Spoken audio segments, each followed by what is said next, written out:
प्रधानमंत्री नरेंद्र मोदी की मुलाकात पैरालंपिक खिलाड़ियों से हुई है। वीडियो भी सामने आया है, देखिए। बाकी लोगों के लिए आप पीएम का मतलब होता है कि प्राइम मिनिस्टर, और हम सब के लिए आप पीएम का मतलब है परम मित्र।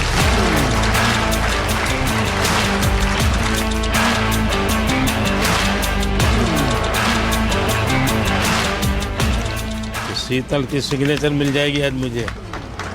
जाने से पहले आप जब सबसे बात करते हो और फिर आने के बाद सबसे मिलते हैं, आई थिंक सारे मेडलिस्ट, सारे एथलीट यही सोचते हैं कि हमें यही मौका मिले। सर, लोग पैरा को अभी तक अपनाए नहीं जिस तरह आपने अपनाया है। मैं बहुत लोग को बोलता है हमारा ब्रांड एम्बेसडर कौन है? हमारा मोदी जी हमारा ब्रांड एम्बेसडर।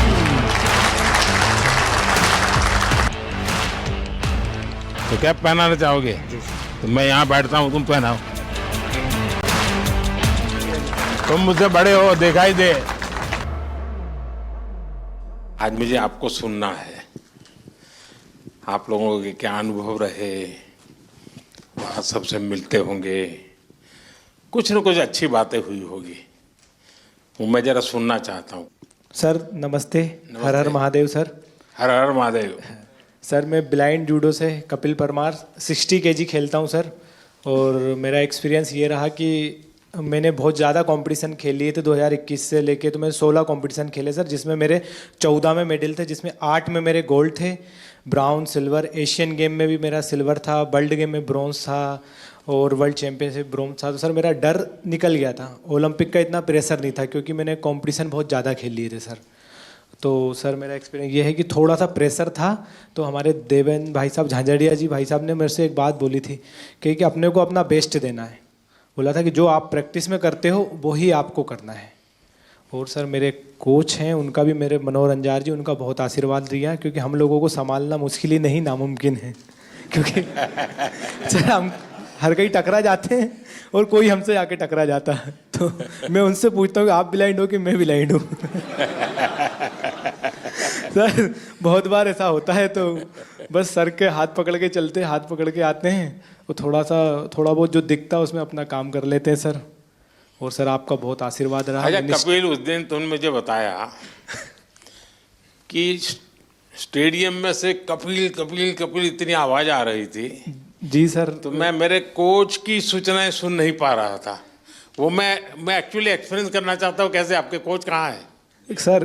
हाँ जरा बताइए क्या मुश्किल होता है। सबसे अहम बात है ब्लाइंड जूडो में कि जो इंस्ट्रक्शन हम लोग बाहर से देते हैं, जो इनको सिखाया जाता है, उसमें हम लोग एक कोडिंग करते हैं कि जब हम जाएंगे तो ये बोलेंगे तो तुम्हें ये करना है, क्योंकि वहाँ दिखता तो है नहीं कुछ। हाँ। तो उस दिन हमारे 2 मैट एरिया थे। एक मैट पे हमारी बाउट चल रही थी फाइट, और दूसरे पे जो है वो फ्रांस की फाइट चल रही थी। और फ्रांस की फाइट में इतना शोर हो रहा था, करीब 15 से 18 हज़ार दर्शक वहाँ थे। तो जिसकी वजह से जब ये सेमीफाइनल खेलने गए तो जो मैं बोल रहा था वो ये नहीं समझ पा रहे थे। और डेफिनेटली क्योंकि सेमीफाइनल का एक प्रेशर था, और जो खिलाड़ी था ईरान का, उससे पहले ये फाइनल में एशियाई खेलों में हारे थे, तो यकीनन उसका भी प्रेशर होगा।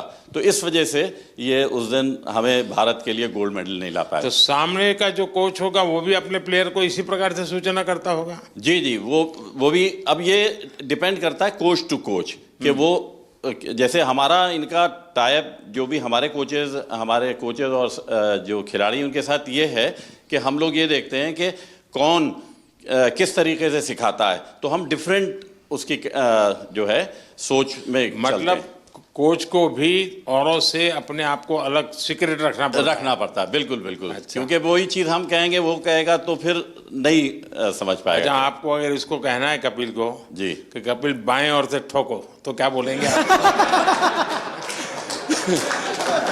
हमारा कहना ये होता है सर। ऐसा ही होता है ना सर। हम बोलते हैं कि हम मार दे, तो मैं सर अटैक तो करता हूँ, कभी खाली चला जाता तो वापस खड़ा हो जाता। लेकिन टेक्निक का नाम बताते हैं। जो पोजीशन आगे पीछे पाँव की दिखती है, तो वो टेक्निक का नाम जो इनको सिखाया होता है वो बताते हैं, तो फिर ये वो अप्लाई करते हैं।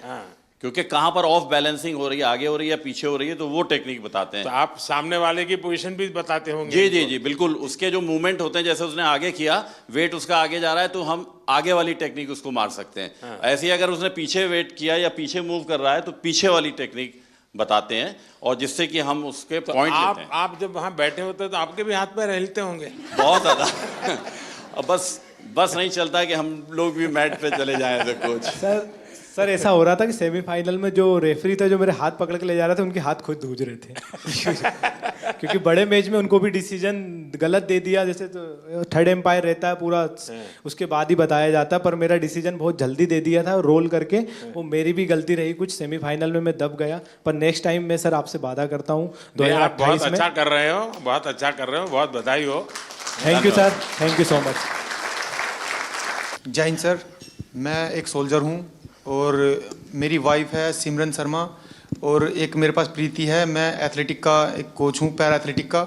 तो मेरे 2 एथलीट है, दोनों 100 और 200 मीटर करते हैं, और फर्स्ट टाइम जो एथलेटिक में ट्रैक में मेडल आया है सर, मेरे ही एथलीट लेकर आए हैं अभी, और 3 मेडल आए हैं। हमारा काफ़ी वहाँ पे सीखने को मिला सर, जैसे कि वहाँ पे हमारा 100 मीटर में एक इवेंट में मतलब 2 मेडल आ गए, तो 2 मेडल एक ही रूम में 2 एथलीट हैं 100 मीटर के, दोनों के दोनों पहली बार खेलने जा रहे हैं, देश के लिए पहली बार मेडल जीतने के लिए जा रहे हैं ट्रैक में। तो जब 2 मेडल एक रूम में रखे हों और दूसरे खिलाड़ी का भी इवेंट भी नहीं हुआ हो, तो उस प्रेशर को मैं as a coach, as a husband, मैं कैसा फील कर रहा हूँ, मैं उसको समझ रहा हूँ। दूसरा एथलीट जो है उसका गेम भी नहीं हुआ और उसमें 2 मेडल रखे हैं, हाई प्रेशर है वो कि भाई मेरा तो मेडल भी नहीं आया, उसके 2 मेडल आ चुके हैं। तो उसको उससे बाहर निकालने के लिए बार बार उसको मुझे एंगेज करना पड़ रहा था, बहुत बिजी रखना पड़ रहा था पूरे दिन। तो वहाँ से बहुत कुछ सीखने को मिला। हम 100 मीटर में हार गए सर। अच्छा, वहाँ तो तुमने दिन निकाल दिए, अब घर में क्या होगा तेरा? है सिमरन? सर ये जितना अच्छा बन के दिखा रहा है इतना है नहीं। मैं जब हम यहाँ पे आए थे तो यहाँ से जाने से पहले बात हुई थी, एक्चुअली हम दोनों में ये बात होती थी कि ट्रैक को पहला मेडल कौन देगा। तो फिर जब इवेंट लिस्ट आई तो उसमें पता चला प्रीति का इवेंट पहले है, तो हम श्योर हो गए थे कि पहला मेडल तो यही देगी। तो जब हम यहाँ पे आए तो उससे पहले ये गज्जू मतलब ये कोच बोल रहे थे कि तुम्हें 1 महीने का रेस्ट दिया जाएगा। फिर उसके बाद जब अभी हम यहाँ पे आए, अभी हम सुबह ही बात चल रही थी, तो सुबह मेरे से बोल रहे थे कि एक वीक का रेस्ट मिलेगा और उससे ज़्यादा का नहीं मिलेगा। तो मैंने बोला क्यों नहीं मिलेगा, तो बोल रहे ब्रॉन्ज मेडल पे इतना ही मिलता है।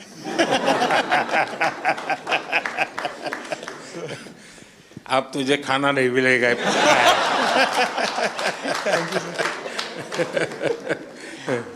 ये मेरा तीसरा पैरालंपिक था। मैं पिछले में भी आपसे मिला था, आपने मुझे बहुत मोटिवेट किया था, लेकिन शायद इस बार भी थोड़ी कसर रह गई। मैं रियो पैरालंपिक में भी चौथा था, टोक्यो में भी चौथा था, इस बार पेरिस में भी चौथा हो गया सर।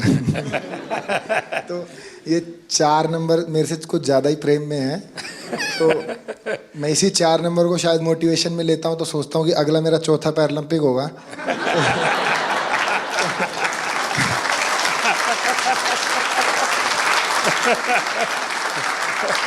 तो शायद चौथे में मैं कुछ करूं। और जैसे कि सर मैं अपने आप को फेलियर तो नहीं कहूँगा, जैसे कि मैं पैरा की हिस्ट्री में, ना कि इंडिया की में, all over the world para की हिस्ट्री में मैं अकेला ही ऐसा एथलीट हूँ जो इतने बड़े इवेंट में इतनी बार ऐसे रहा है। तो फिर मैं कहीं ना कहीं सोचता हूँ कि ओलंपिक में ऐसी कई हिस्ट्री हैं, जैसे कि एक डिस्कस थ्रोअर भी हैं फ्रांस की, जिनका 5वें ओलंपिक में सिल्वर मेडल आया। एक ट्रिपल जंपर भी हैं, शायद यूएसए के हैं, कहाँ के हैं, उनका 5वें ओलंपिक में मेडल आया। तो शायद मैं फिर अपने आप को ये भी मोटिवेशन देता हूँ कि तू पहला एथलीट पैरा वर्ल्ड में बनेगा जो सबको मोटिवेशन देगा कि भाई जब उसने चौथे में जीता था तो तुम लोग पहले में क्यों हार मान रहे हो। यहाँ कुछ एथलीट्स ऐसे हैं, जैसे कि ये गुड़िया है, ये 4th हैं, काफ़ी लोग 4th हैं, तो ये निराश हो रहे हैं। तो मैं इसमें भी थोड़ा ठीक फील कर रहा हूँ कि इनके कोचेस ऐसे कह रहे हैं, उसको देख लो। मतलब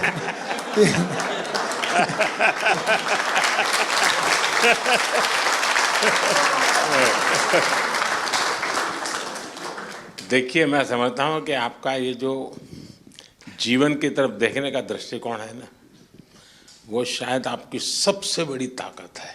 अब तो एक नया लॉजिक निकालो कि मैंने दुनिया को इतना दिया है कि मेरे रहते हुए अब तक 9 लोगों को आगे किया है मैंने। चौथे पर रह करके। सर कोई बात नहीं, मतलब अभी समय नहीं है, बट इस बार जो रहा है वो शिष्यों का समय रहा है। हम 3 एथलीट हैं ऐसे जो अपने शिष्यों को सपोर्ट कर रहे हैं। तो देवेंद्र भाई साहब हैं, इसके इनके शिष्य का गोल्ड आया है, और एक और है सोमन राणा है, उनके शिष्य का ब्रॉन्ज आया है। और मैं नवदीप का कोच नहीं हूँ, बट मैं नवदीप का गुरु हूँ। इसको मतलब जेवलिन स्टार्ट से लेके आज तक की जर्नी ऐसे बड़े भाई गुरु के तौर पे रहा है। तो इस बार मैंने नवदीप को दे दिया कि इस बार तू ले जा।